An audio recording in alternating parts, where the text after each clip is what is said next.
What do you got there? Boy, that fish, oh shit, she fought really funny. Look at, she swung at the bait and I got it in the corner of her mouth. Come here. You wanted that arashi anyway, didn't you? Now you've decided to pull. You hook sideways. Still's not a bad fish. Oh. Yeah, come here, baby. The sharper edge, look at, she took a pass at it and I don't know, might have been in her mouth once and rolled back on it. Pretty decent fish. What we're seeing so far on this lake is pretty encouraging for having never been here before. Yeah, you know, we're getting some really nice fish.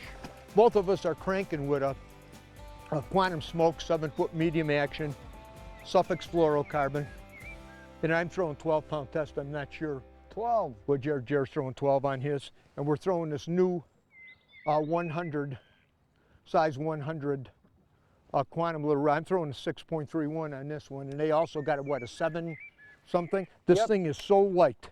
This is that new Tour MG. You combine it with a smoke rod like this, and it's a great combination for cranking. Yeah, you know, it's just right for the kind of water we're fishing. We're actually walking that bait in a lot of cases. We're just touching the top of those weeds, you know, weeds that'll be grown up in summer. And we're just coming over the ends of them, and you could just, there's enough backbone where you could break free most of the time.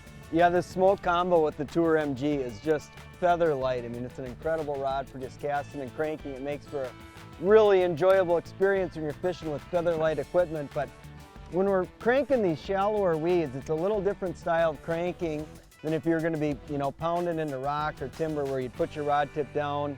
You're just using the reel to pull through a lot of that cover.